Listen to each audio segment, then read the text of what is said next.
ముఖ్యంగా ఆదిశంకరులు సామాన్యమైన మనుషులకు కూడా అర్థమయ్యేటట్టు అనేకమైనటువంటి విషయాలను తెలిపారు.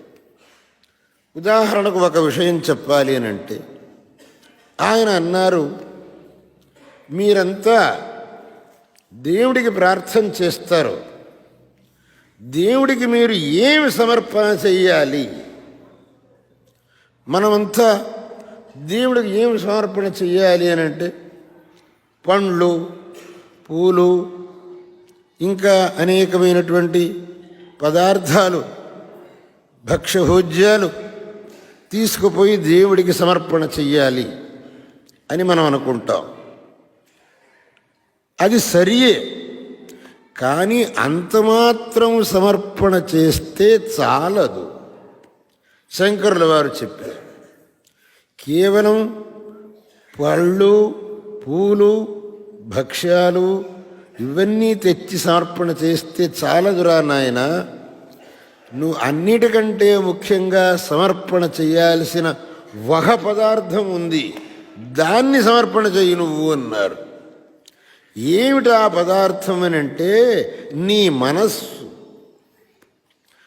భగవంతుడి యందు భగవంతుడికి మొట్టమొదట నువ్వు సమర్పణ చెయ్యవలసినటువంటిది నీ మనస్సు. ఆ తర్వాత మిగిలిన పదార్థాలు. నీ మనస్సును మాత్రం సమర్పణ చెయ్యక మిగతా ఎన్ని పదార్థాలు తెచ్చి నువ్వు దేవుడి దగ్గర పెట్టినా ఉపయోగం లేదు. అందువల్ల సమర్ప్య ఏకం చేతస్సరసిజం ఉమానాథ భవతః అన్నారు. నా మనస్సు అనే పుష్పాన్ని భగవంతుడి యొక్క పాదములందు సమర్పణ చెయ్యవలే. అక్కడ ఏమిటి బాబు మనస్సును సమర్పణ చేయటం అంటే అర్థం ఏమిటి? మనస్సు అంటే చేతికి చిక్కే వస్తువా? చేతికి చిక్కే వస్తువు అయితే కటిక్యం తెచ్చిపెట్టొచ్చు, అదేం చేతికి చిక్కదే. ఎట్ట మనస్సును సమర్పణ చేయటం అంటే అర్థం ఏమిటి అని అనేక మందికి ఒక ప్రశ్న. మనస్సును భగవంతుడి యందు సమర్పణ చెయ్యటం అనే మాటకు అర్థం ఎల్లవేళలా మనస్సులో భగవంతుణ్ణి ధ్యానించటం. ఇది మనస్సును భగవంతుడి సమర్పణ చేయడం అనే మాటకు అర్థం. నీ యొక్క మనస్సులో ఎల్లవేళల యందు భగవంతుణ్ణి గూర్చే చింతించాలి. వేరు విషయాల్ని మనస్సుకు తీసుకురాకూడదు. ఎందుకని అని అంటే, వేరు విషయాలు మనస్సుకు తీసుకొని వచ్చినందువల్ల ఫలితం ఏముంది?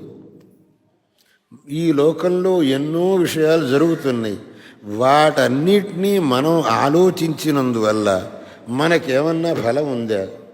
లేదు. కానీ అదే సమయంలో మనం భగవంతుణ్ణి స్మరించాము, భగవంతుణ్ణి ధ్యానం చేశాము అని అంటే అది మనకు మహాఫలాన్ని ఇస్తుంది. మన యొక్క జీవితంలో అమూల్యమైనటువంటిది సమయం.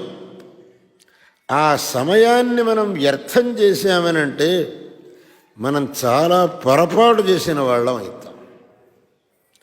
మన యొక్క సమయం, మన జీవితంలోని సమయం వ్యర్థం కాకూడదు అని అంటే దానికి ఒకటే ఉపాయం, సదా భగవచ్చింతన అనేది. ఆ భగవచ్చింతన లేకుండా మన జీవితంలో ఏ కొద్దిపాటి సమయం గడిచిపోయినా మనకు చాలా తాపం కలగాలట. ఏ విధంగానైతే మన యొక్క ఇంట్లో ఉన్న పదార్థాన్ని దొంగలు దొంగిలించుకోపోతే ఎంత బాధ కలుగుతుందో, అదేవిధంగా మన అమూల్యమైన సమయం భగవచ్చింతన లేకుండా గడిచిపోతే మన పదార్థాన్ని దొంగలు దొంగిలించుకుపోయినంత బాధ కలగాలట మనకు. ముహూర్తమాత్రేతిక్రాంతే భగవచ్చింతనం వినా దస్యుభిర్ముషితేనేవ యుక్తమాక్రందితుం ధ్రువం అన్నారు. ముహూర్తమాత్రే భగవచ్చింతనం వినా అతిక్రాంతే దస్యుభి ముషితేనేవ ఆక్రందితుం ధ్రువం. ఒక ముహూర్త మాత్రమైన సమయం కూడా భగవత్ చింతన లేకుండా గడిచిపోయింది అంటే అర్రే ఇవాళ చాలా పొరపాటు అయిపోయింది, నా యొక్క జీవితంలో అమూల్యమైన సమయం వ్యర్థమైపోయింది అని మనకు తాపం కలగాలిట. దానికి అర్థం ఏమిటి అని అంటే ఎల్లప్పుడూ మనస్సులో భగవత్ చింతనే ఉండాలి. మనం అనేకమైన వ్యర్థమైన విషయాల్ని మనసుకు తెచ్చుకుంటామే, దానివల్ల ఏమన్నా ప్రయోజనం ఉందా? అనేక మంది సభకొచ్చి దేవుడి దగ్గరికి వచ్చి దేవుడికి పూజ జరుగుతుంటే ఆ దేవుణ్ణి పూజ అది చూడకుండా ఆ ఊళ్ళో ఉండే అనవసరమైన వ్యవహారాన్ని అప్పుడు మాట్లాడడానికి మొదలు పెడతారు. దానివల్ల ఏ విధమైన ఉపయోగం లేనటువంటి వ్యవహారాలని అప్పుడు అదేమైంది ఇదేమైంది అని అప్పుడు మాట్లాడడానికి మొదలు పెడతారు. అది మాట్లాడడానికి సమయం అదే? మీరు వచ్చి కూర్చున్నది ఎక్కడికి, జరుగుతున్నది ఏమిటి, మీరు మాట్లాడుతుండేది ఏమిటి? దేనికన్నా ఒకదానికి సంబంధం ఉందా? కాదు.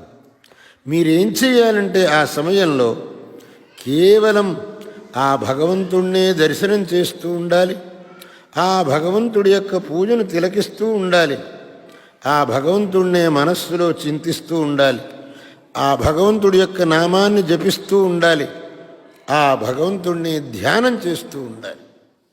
దాన్ని విడిచిపెట్టి మిగిలిన విషయాల్లో మనస్సును తీసుకెళ్లారు అని అంటే దానికంటే పొరపాటు ఇంకోటి లేదు. అందువల్ల శంకరులు మనకు చెప్పింది ఏమిటి అని అంటే నువ్వు అన్నిటికంటే ముందర నీ యొక్క మనస్సు అనే కుసుమాన్ని భగవంతుడికి సమర్పించు. అంటే నీ మనస్సులో భగవంతుణ్ణి తప్ప వేరే ఇంకా ఏ విషయాన్ని తీసుకురావద్దు అన్నారు.